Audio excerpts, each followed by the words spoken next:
Yep. Right back at another video, man. Hey, man, we got JxmmyHighRoller say he think the NBA is broken, man. Hey, man, look, man. Y'all know we came here to do, man. Y'all know we didn't come here to do, man. We came here to get straight to the point. What we didn't come here to do, man, is all that other stuff, man. That being said, let's get right to the video. A few months ago, when I made a video about how NBA players are scoring less points this season and rule changes have made high-scoring games harder to come by than ever before, well, things have changed. No cap. A fresh pie? Save me a slice. That's good. Okay, that's good. Yeah, that's... All right, that's good. Okay. All right, okay, all right. Okay, that's good. That's good. It's enough slices! Over the last couple of weeks, players are dropping lie, more 50 bombs crazy, than bro. Kobe in 07. I ain't gonna lie, though. Collectively, I ain't gonna lie. If my Bulls don't go to the finals, for I got the Celtics going all the way for. I'm just gonna keep it a bang. The Celtics looking way too good for. They looking way too good over there. I ain't gonna lie, their defense is crazy. the entire league spent the first 3 months of the season going through the worst scoring drought in over a decade. But now, seemingly out of nowhere, we are getting massive scoring nights and career highs literally every single night. Is this huge bump in scoring due to some sort of competitive race? One guy has a big night and others join in to see if they can top it? Are players putting up bigger numbers because the league has decided to relax on the strict rule changes they made at the beginning of the season? Or is something much bigger going on here?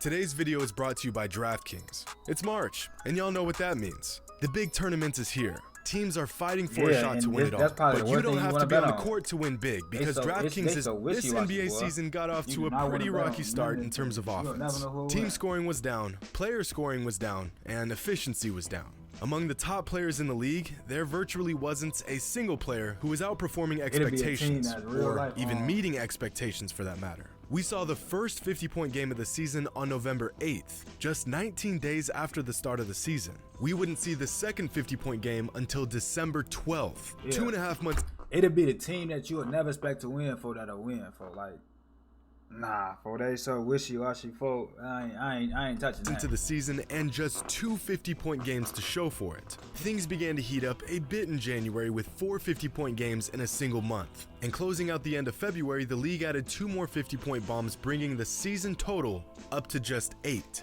But on that last day of February, Ja Morant dropped a career-high 52 points against the Spurs.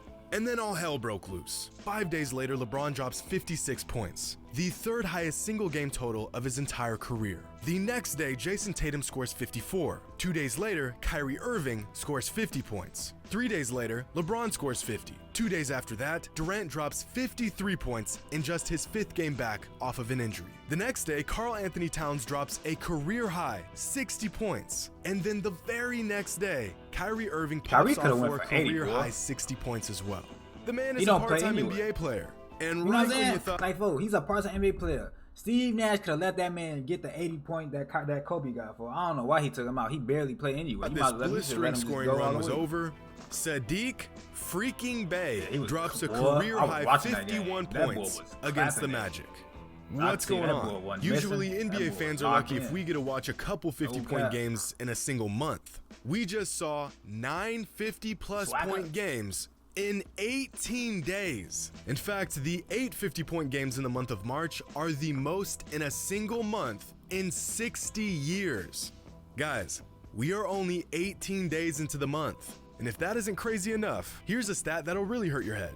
Out of the last 20 NBA seasons, only 9 of them had more than 8 50-point performances for the entire season, which means in just 18 days, the NBA has produced more 50-point games than 11 of the last 20 seasons. Just a few months ago, we were watching superstars struggle to even get 30. And now we got Kyrie Irving scoring 41 points in the first half, Jordan Clarkson coming off the bench for 45, and an old man going for 56. So, what changed? Well, I think the explanation behind all these massive offensive games is very simple. Steph drops 47 on his birthday. Karl Anthony Towns puts up a career-high 60 on the anniversary of a very significant day in his life. Kyrie and Durant each having monster games after their game against Philly and James Harden. I think I see what's going on here. The NBA's best players are playing one big game of anything you can do, I can do better. Fueled by their innately competitive nature, these players are finding absolutely any reason to tee off on 30 shots and throw the playbook out the window as they barrel their way into the paint for another and one. Ja Morant's 52-point game was the first of this 3-week-long scoring barrage. But I think it really started with LeBron's 56. After watching LeBron go berserk, stars around the league took the opportunity to one-up him, or at least put on their best show. The Celtics have been on fire, so Tatum decides to take the liberty of giving himself a huge night by putting up a career-high 15 three-point attempts. Now, no one goes out and just attempts 15. I swear to God, if Tatum get going, that's why I said, bro, if the Bulls don't go, I got Celtics, bro, because this, bro, Tatum, if Tatum is in that mode, boy, oh my God, bro, it don't matter if you got a hand in his face. Look, come on. Those 54 points were no mistake. Jason Tatum went out of his way to have a career night. In the midst of talks regarding health and politics, Kyrie drops off a 50-point game. As a reminder that despite his part-time status, he too is one of the league's most elite players. And as the weeks go along, more and more stars join in on the scoring frenzy. Trae Young goes for 47, but is overshadowed by a 53-point performance by KD. And so he comes back with 46 points the very next night, but is outdone once again by Stephen Curry's 47-point birthday special and Cat's 60-point explosion. All on the same exact day. And as if things couldn't get any more out of hand, Kyrie follows up the performance of the season by matching Towns' 60 with a 60 bomb of his own. One thing I've been absolutely sure of for years is that the best scorers in the NBA could average 40 a game if they wanted to. And if the past couple weeks isn't proof of that, I'm not sure what is. Because when you can score at the level of Steph and Durant and Kyrie, the difference... I ain't gonna lie, KD could average 50 if he wanted to. He just don't be trying, bro. Like, KD more so like to get his team involved instead of him just doing everything by himself. Bro, like, if you watch KD play, bro, like, bro, most of them shots, bro, if that man take over 20 shots, which he typically don't do when he ain't got a real teammate or something like that, bro, if he take over 20 shots, bro, I promise you that man gonna be at least 15 for 20, bro. He too efficient, bro. From that the mid-range, that man, the mid-range, he pull up over anybody, bro. Like, I ain't gonna lie, I don't know. Who they play today? Between 30 and 50 is simply shooting more shots, which might possibly be the most obvious statement of the year. But many fans disagree with this idea. Oftentimes their rebuttal being, if they could average 40 a night, then why don't they? To which I can assume that person has never really played basketball before. Because despite being the best offensive options on their teams, these ultra-elite offensive talents can't just put up 30 shots a game. That would be a locker room disaster. Teammates would feel uninvolved, the offense would become stagnant, and it just isn't winning basketball. I ain't gonna lie though, I'm gonna be honest though, if it's a game when a player is hot, they'll feed him the ball, folks. If you watch the game, folks, when a player get real hot, bro, they gonna most definitely make plays to feed him the ball. Most definitely. I see it all the time happening, bro. When there's one player that's real hot, bro, they gonna feed him the ball like on the Celtics. If Jason Tatum hot, they gonna run plays. They gonna tell Jaylen Brown to go in the corner, even though he probably one of the best. He probably the second best scoring option on that team. They gonna tell him to go to the corner, and they gonna run plays through Tatum. Tatum gonna be in the corner too. The point guard will come to court. Tatum gonna come up, get the ball. He gonna get the ball. He probably gonna do a little move. He gonna shoot the ball. ISO. They'll run plays to the player that's scoring the most points for sure. That. Ran into this problem a lot prior to the 1990 NBA season. Mike was scoring 40 points literally every other game for 3 years. He even had a stretch where he scored 40 plus points in 12 of 14 games. The dude could get a bucket at will, but it took him years to realize this style of play was never going to win him a championship. Honestly, and as he found the exact role his team needed him to play, he began to win more and more as he scored the ball less. Trust me, if Kevin Durant wanted to average 40 a game, he could and would. If Giannis wanted to, he could. In fact, I'd argue that there are about a dozen players in the NBA right now that could go out and give you 40 a night if that was their sole mission. KD, Giannis, Steph, Kyrie, Harden, Embiid, Luka, LeBron, Ja. Not the way Harden been hooping. No, the hell he can't, bro. It's like, bro, the thing about Harden that pissed me off, bro, like, I ain't gonna lie.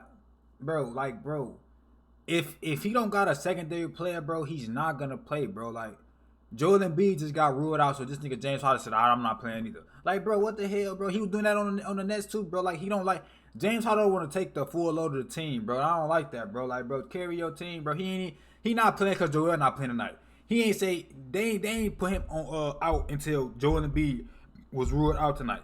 And then this man, they talk about injury management. Man, watch out. Ain't no injury management. He just don't want to play because Joel not playing, bro. That's a lame, bro. Jokic, Tatum. That's all terrible. of them could give you insane scoring numbers every Jokic night. Be going for trouble. That was but that game, like every great player knows, that will never get them to their ultimate goal.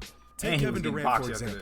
Top 5 bucket getter in NBA history, but doesn't have crazy scoring averages. This season, when Durant scores 30 points or more, his numbers look like this. Now, when he scores between 20 and 30 points this season, his shooting numbers look like this. The only real difference is how many shots he's putting up. Now, riddle me this. If Durant's efficiency is nearly the exact same from 20 points to 30 points, do you think his efficiency would change from 30 points to 40? Time's up. The answer is no. Durant, among other offensive stars, could absolutely give you crazy numbers every night if that was their only objective. Too much weight on him, bro. And over the last 3 weeks, we've seen what happens when stars make scoring their only objective. But I think possibly the most glaring example of this came back in 1994. Going into the last game of the season, a 21-year-old Shaquille O'Neal and prime David Robinson were neck and neck in the race for the scoring title, both players having an average of exactly 29.3 points per game. In his last game of the season with the scoring title on the line, Shaq scored 32 points, keeping his scoring average virtually the same as it was before. But apparently David Robinson wanted the scoring title just a bit more than Shaq did, since Robinson exploded for a career-high 71 points in the final game of the season, bringing his scoring average from 29.3 to 29.8 and securing the scoring title for the season. Now, both Shaq and David played their last games of the season on the same night, but David's game was earlier in the day, which means he had to put up as many points as possible in hopes that Shaq wouldn't top him later that day. So going into the game, David and the Spurs had one goal and one goal only. Give David the ball and get him as many points as humanly possible. Those 71 points were not a fluke. This historic night was no accident. David wanted to score a lot of points, and so he did just that. And there was nothing anyone could do about it. In an interview after the game, Robinson said, "It was unbelievable. As a leader, I just try to win games, but tonight my team really wanted me to shoot it. When the game started, they were looking for me almost every time down the court." Shaq also commented on Robinson's big night, saying, "They ran every play for him. If I hadn't been triple teamed and was selfish and tried to score every time I touched the ball, I could have scored 72. Like I said, big scoring nights are no fluke for great offensive players. If they want to go out and give you 50, they will go out and give you 50.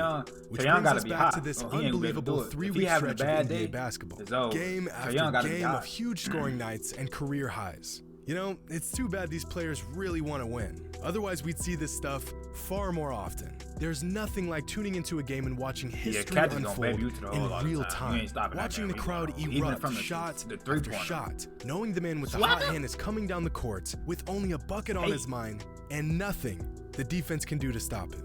When a great player decides he wants to go off, he's gonna go off. And when a dozen great players decide they want to go off, you get 50-point games every other night.